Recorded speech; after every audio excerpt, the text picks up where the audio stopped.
Some simple calculations during the previous visit had determined that it would take the women many years to earn enough from their tamale business to construct a building of any kind on their property. So the director of Global Coalition for Peace, Victor Vyasa-Landa, decided that the organization would provide one half of the funds to build a simple galera and loan them the other half by way of a long-term interest-free loan. All of the arrangements had been made before we left in September, but we had not seen the finished product until our return in January. The women had another surprise for us. They had raised enough additional funds to have a cement floor put in. They also did a beautiful job of landscaping the path up to the galera, which Juana is showing us here. On this trip, our meetings and classes were held in the women's own space.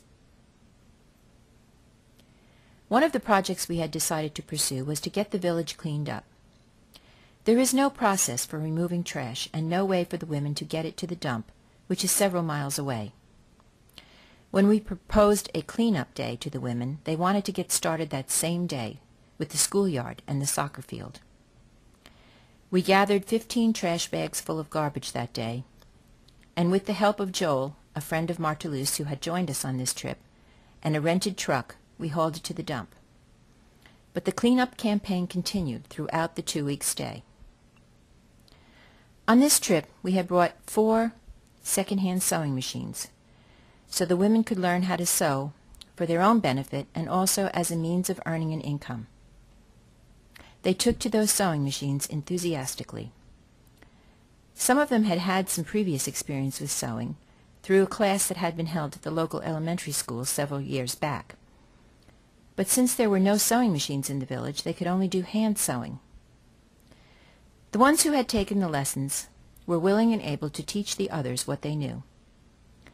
They all tried their hand at creating their own designs, and we showed them how to use patterns, something they had never seen before. We bought them some fabric to get them started, and before we left, they were already making blouses, skirts, and curtains. In the hope of decreasing the need for wood-fired cooking and the resulting smoke-induced lung disease, we experimented with a solar stove in January, with Joel in charge of that particular project.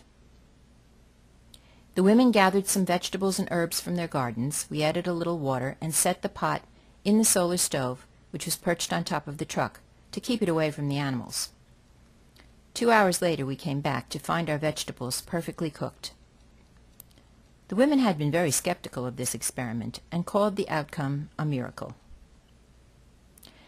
The gardens were doing very well. Here you can see some cilantro that's just starting to sprout in another of Blanca Rosa's makeshift gardens. We had thought about teaching the women how to make little cages to protect the plants in the hottest weather, but they had come up with a solution of their own, using palm branches. The goats that had been delivered in September had already given birth, so there were 3 new babies in the village. Before we left, we had a picnic at the lake to celebrate the success of our cleanup campaign.